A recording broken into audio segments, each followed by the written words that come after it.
जुल्फिकार अली भुट्टो ने जैसे ही सदर पाकिस्तान का ओहदा संभाला, उन्होंने सदर याहिया खान को उनके मकान में नजरबंद कर दिया और जनरल गुल हसन से फौज की क़यादत संभालने के लिए कहा।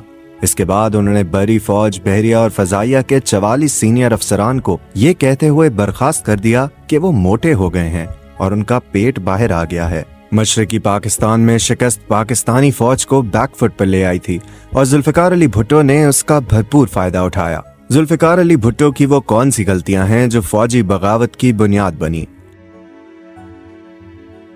कुछ ही दिनों के बाद जनरल गुल हसन भी उनके दिल से उतर गए और उन्हें एक ऐसे चीफ की जरूरत पड़ गई जो आंखें बंद करके उनके हर हुक्म को बजा लाए। ओवन बेनेट जोन्स ने अपनी किताब the Bhutto dynasty struggle for power in Pakistan में लिखा है कि भुट्टो ने गुल हसन को बर्खास्त करने का हुक्म अपने स्टेनोग्राफर के बजाय अपने एक सीनियर साथी से टाइप करवाया। जनरल गुल हसन की बर्खास्तगी के हुक्म के बाद उन्होंने अपने काबिल एतमाद साथी गुलाम मुस्तफा खर से जनरल गुल हसन के साथ लाहौर जाने को कहा ताकि गुल हसन से उस वक्त तक कोई राब्ता न हो जब तक कि उनके जानशीन की तकर्री का हुक्म जारी न हो जाए। इस फैसले की मुखालफत करने वाले मुमकिन अहदेदारों को एक फर्जी इजलास के लिए तलब किया गया और उन्हें इस वक्त तक वहां रखा गया जब तक कि गुल हसन का इस्तीफा नहीं ले लिया गया। रेडियो और टीवी स्टेशंस पर पुलिस तैनात कर दी गई और पीपल्स पार्टी ने रावलपिंडी में एक अवामी जलसा इस मकसद के साथ मुनक्किद किया कि कहीं सदर भुट्टो को इस मामले में अवामी हिमायत की जरूरत न पड़ जाए। गुल हसन के बाद भुट्टो ने अपने काबिल एतमाद जनरल टिक्का खान को पाकिस्तानी फौज का सरबराह मुकर्रर किया। कुछ ही महीनों में भुट्टो का तकब्बुर इतना बढ़ गया कि उन्होंने पार्टी के सीनियर साथियों की भी तौहीन शुरू कर दी।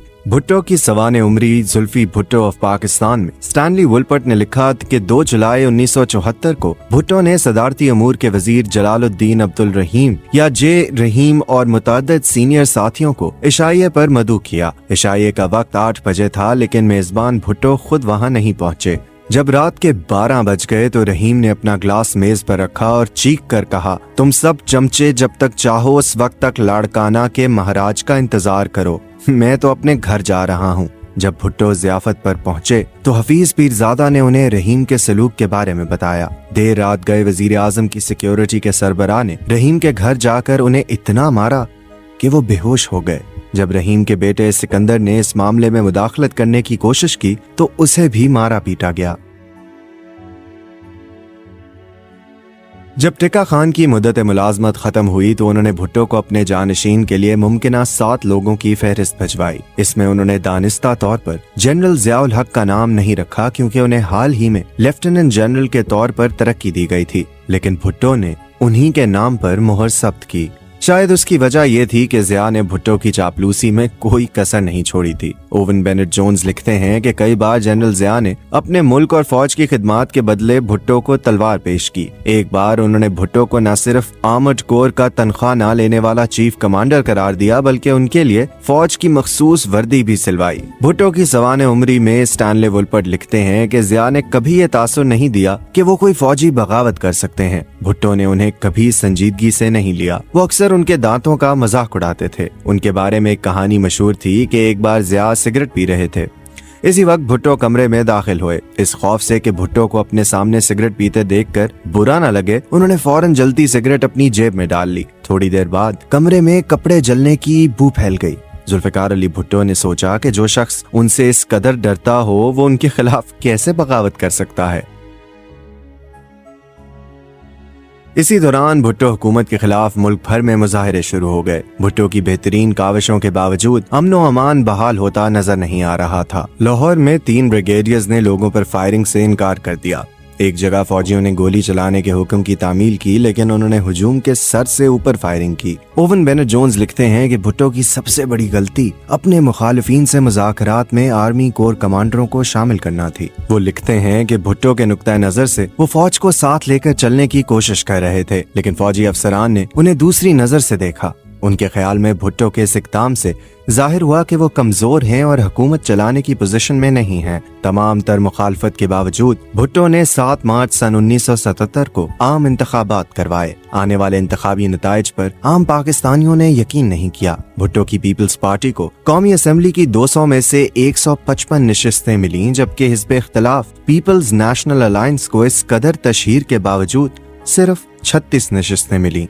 सन 1970 के इंतखाबात में जब पीपल्स पार्टी अपनी मकबूलियत के अरूज पर थी, उस वक्त इसे सिर्फ 39% वोट मिले थे, जबकि इस इंतखाबात में उनका वोट 55% हो गया था। भुट्टो के खिलाफ हिज़्ब इख्तिलाफ की बड़ी इंतखाबी मुहिम के बावजूद उन्हें सिर्फ 39% वोट मिले। इंतखाबात के बाद के माहौल का जिक्र करते हुए कौसर नियाजी अपनी किताब lost days of premier Bhutto में लिखते हैं कि वजीर आजम की रिहाइशगाह पर हफीज पीरजादा, रफ़ी रजा और अपने 2 दोस्तों के साथ भुट्टो बैठे थे। पीरजादा की तरफ देखकर उन्होंने पूछा कि हफीज कितनी नशिस्तों पर धांधली हुई होगी। उनका जवाब था, सर 30 या 40 पर। भुट्टो ने कहा कि क्या हम ऑपोजिशन से इन नशिस्तों पर दोबारा इंतखाब लड़ने के लिए नहीं कह सकते? हम इन सीटों पर उनके खिलाफ अपना उम्मीदवार नहीं खड़ा करेंगे। भुट्टो चाहते थे कि वो लाड़काना से बिला मुकाबला मुंतखब हों, जबकि उनके मुशीर रफ़ी रजा इसके सख्त खिलाफ थे। भुट्टो के खिलाफ लड़ने वाले PNA उम्मीदवार को एक और सीट लड़ने की पेशकश की गई थी और उन्हें यह भी बताया गया था कि वो बिला मुकाबला जीत जाएंगे। उन्होंने इस पेशकश को कबूल नहीं किया। नतीजा ये हुआ कि उन्हें अगवा कर लिया गया ताकि वो अपने कागजात नामजदगी नहीं भर सकें। ओवन बेनेट जोन्स लिखते हैं कि हफीज पीरजादा ने उन्हें बताया था कि इंतखाबात में गड़बड़ इस वाकये से शुरू हुई थी। भुट्टो को देखकर पीपल्स पार्टी के 18 उम्मीदवारों ने भी ये यकीन दहानी चाही थी कि कोई भी उम्मीदवार उनके खिलाफ न खड़ा हो। पाकिस्तान के मारूफ सहाफ़ी खालिद हसन ने अपनी किताब रियरव्यू मिरर 4 मेमोआर्स में लिखा कि भुट्टो के एक मुशीर राजा अनवर ने फौजी बगावत से जरा कबल भुट्टो और जनरल टिक्का खान के माबैन एक मुलाकात देखी थी।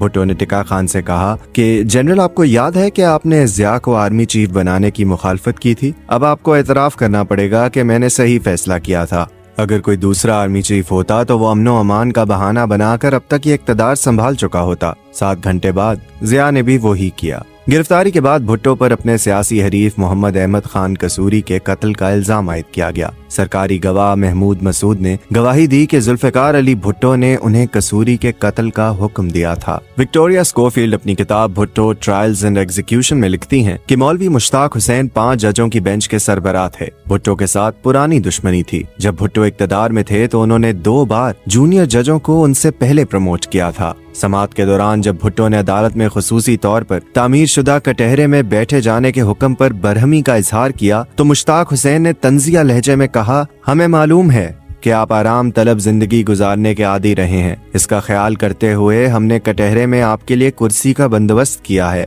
वरना आपको आम मुजरिमों की तरह बेंच पर ही बैठाया जाता। मुश्ताक ने भुट्टो को सजाए मौत सुना दी।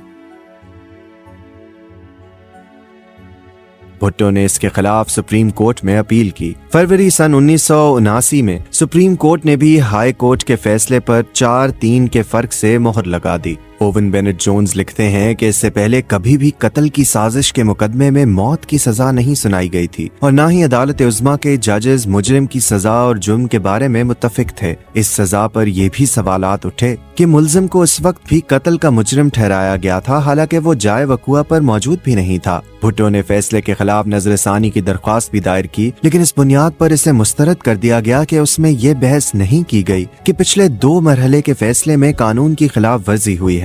रूस के सदर ब्रेज़नेव, चीन के सरबराह हुआ गफिंग और सऊदी अरब के शाह खालिद समेत दुनिया भर के मुतादिद रहनुमाओं ने भुट्टो की सजा को माफ करने की अपील की। बरतानिया के वजीर आजम जनरल ज़िया को 3 खत लिखे, जिसमें एक खत के आखिर में उन्होंने लिखा, बतौर फौजी आपको एक पुरानी बात याद होगी कि मैदान जंग में तो घास बहुत जल्दी आग पकड़ती है, लेकिन तख्तादार पर कभी नहीं। लेकिन ज़िया ने भुट्टो को फांसी देने का इरादा कर लिया था। आखिर में मामला रहम की दरख्वास्त तक पहुंचा। पाकिस्तान में ये जरूरी नहीं कि मुजरिम या उसके अहले खाना की तरफ से सदर के पास रहम की इल्तिजा की जाए, लेकिन फिर भी इस ख्याल के तहत कि कहीं ज़िया ये बहाना बनाकर भुट्टो को फांसी न दे दें कि उनके अहले खाना ने उनके लिए कुछ नहीं किया, भुट्टो की एक बहन शेरबानो इम्तियाज की जानिब से रहम की अपील की गई। 1 अप्रैल सन 1979 को शाम को जनरल ज़िया ने सुर्ख रोशनाई में 3 अल्फाज लिखे, पिटिशन इज रिजेक्टेड, यानी अपील मुस्तरद की जाती है।